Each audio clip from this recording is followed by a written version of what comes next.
Good morning student. Class 9th maths हम कर रहे हैं chapter number 6 lines and angles. आज इस वीडियो में हम सॉल्व करेंगे 6.2 एक्सरसाइज का question number first and question number third. Question number first आपके पास गिवन है इन फिगर 6.28, मतलब आपको डायग्राम ऑलरेडी बनाकर दिया गया है क्वेश्चन में। Find the value of X and Y, मतलब x मतलब ये वाला x एंगल फाइंड करना और ये वाला y angle, and then show that A B C D. हमें क्या प्रूफ करना है कि प्रूफ करना है, क्या प्रूफ करना है कि ये क्या है, A B C D, right. तो देखिए आपके पास दो पैरेलल लाइन गिवन है, एक ए बी लाइन गिवन है एंड सी डी गिवन है, राइट। सबसे पहले साथ में क्या गिवन है, ये वाला एंगल गिवन है 50 और ये वाला एंगल गिवन है 30। आपको कौन सा एंगल फाइंड करना है, दिस एंड दिस, क्लियर। सबसे पहले सॉल्यूशन, तो हमेशा याद रखना कि जब भी हम सॉल्यूशन करते हैं हमारे पास क्वेश्चन में जो भी गिवन है हम सबसे पहले क्या करते हैं, वो नोट डाउन कर लेते हैं। तो we know that a linear pair is equal to 180। Linear pair it means कि लीनियर मतलब एक ही लाइन पे बनने वाला टोटल एंगल कितना होता है, 180 के इक्वल होता है। मतलब ये टोटल एंगल कितना होता है, 180, राइट। तो आप देखेंगे कि ये टोटल एक स्ट्रेट लाइन है, राइट, स्ट्रेट लाइन है। तो सबसे पहले हम बता देंगे ये स्ट्रेट लाइन है, ये भी एक स्ट्रेट लाइन है, ये स्ट्रेट लाइन है। तो इस स्ट्रेट लाइन पे बनने वाला टोटल एंगल कितना होगा, कितना होगा 180, मतलब 50 प्लस एक्स इक्वल्स टू कितना होगा 180। तो एज इट इज़ हमने लिखा है, सो एक्स प्लस 50 इक्वल्स टू कितना हो गया 180, राइट। अब देखिए प्लस का 50 राइट साइड गया तो काय का हो जाएगा, माइनस का। इट मीन्स कि 180 में से अब मैं माइनस करूँगी 50 को तो कितना आ जाएगा 0। 8 में से 5 को माइनस करा 3 1, मतलब x की वैल्यू कितनी हो गई 130। मतलब एक कंडीशन हमारी प्रूफ हो गई, मतलब हमें जो दो एंगल फाइंड करना था x और y, उसमें से हमें क्या मिल गया, x मिल गया, right, clear. We also know that vertically opposite angles are equal, right. Vertically opposite angles मतलब कि अगर आपका ये वाला एंगल 130 है तो ये वाला एंगल भी कितना होगा 130। क्यों, क्योंकि जब ये वाला एंगल किसके इक्वल होगा, ये वाला, क्यों इक्वल होगा, वर्टिकली मतलब एक ही लाइन पे अपोजिट एंगल, मतलब ये अपोजिट है तो ये दोनों आपस में कैसे होंगे, इक्वल होंगे। तो vertically opposite angles are equal. तो हमारा ये एक्स एंगल कितना आया 130, तो हम यहाँ लिखेंगे सो y इक्वल्स टू 130। तो हम यहाँ लिखेंगे vertically opposite angles are equal, मतलब एंगल x इक्वल्स टू कितना होगा, एंगल y। आप ये ऐसा लिख लेना इसके बाद, लाइन के बाद साथ में, अगर एंगल x 130 है तो y भी कितना हो जाएगा 130। In two parallel lines the alternate interior angles are equal, मतलब x और y आपस में कैसे हो गए, इक्वल हो गए इन दिस केस में। तो this prove that alternate interior angles are equal and show A B C D, clear. तो यह हमारा क्वेश्चन नंबर फर्स्ट सॉल्व हो गया। Now the question number third. In figure 6.30, figure मतलब क्वेश्चन में already diagram आपको दे के रखा है।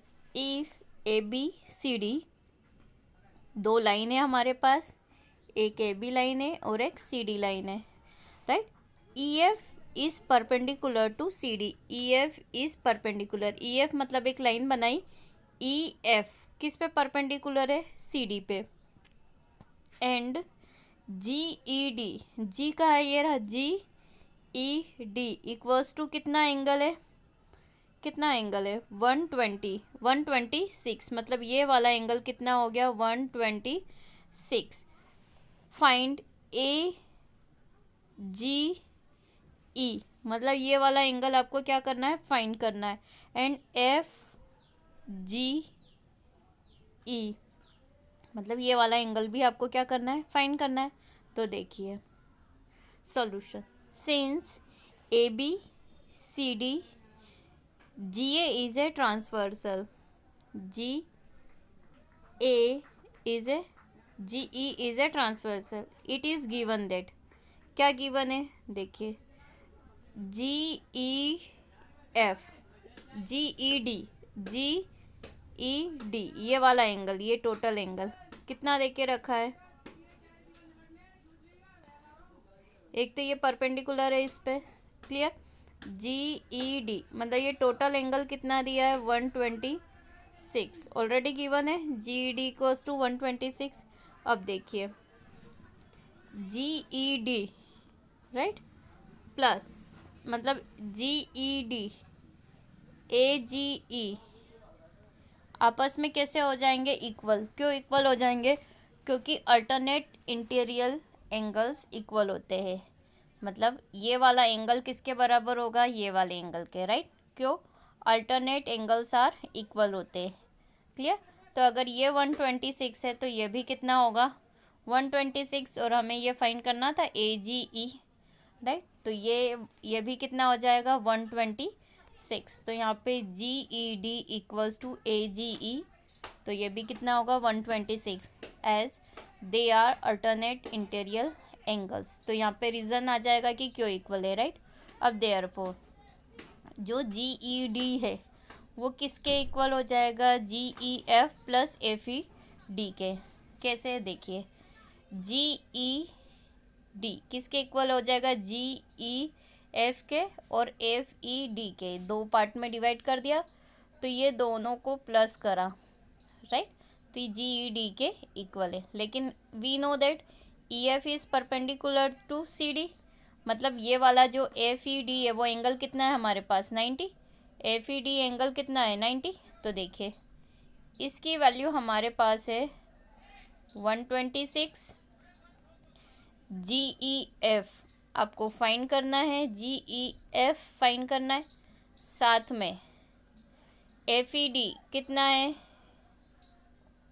नहीं एक मिनट, ये GEF हो गया इक्वल्स टू GEF प्लस ये कितना है 90, तो प्लस 90 लेफ्ट साइड आएगा तो काय का हो जाएगा माइनस का, तो ये हो गया 126 minus 90 equals to GEF,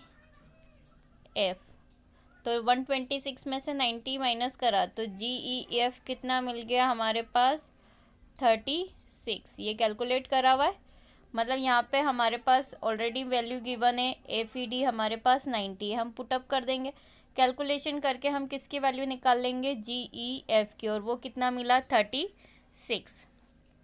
again FGE plus GED equals to कितना होगा 180, राइट, तो putting the value of GED, तो GED कितना है हमारे पास 126, ये गिवन है 126 हम यहाँ रख देंगे, तो जैसे ही हम यहाँ पे रखेंगे FGE प्लस यहाँ रखा 126 इक्वल्स टू 180, तो 126 राइट साइड गया तो काय का हो गया माइनस का, तो FGE कितना मिल जाएगा 54 मिल गया, इट मीन्स कि सारे एंगल्स मिल गए आपको, तो AGE आपके पास वैल्यू आ गई 126, GEF मिल गया आपको 36 डिग्री एंड FGE एंगल कितना मिल गया 54, और हमें यही तीनों फाइंड करना था, और ये क्या हो गया हमारे लिए आंसर, राइट। तो हम एक एक करके सारे एंगल्स आसानी से निकाल सकते हैं। Thank you.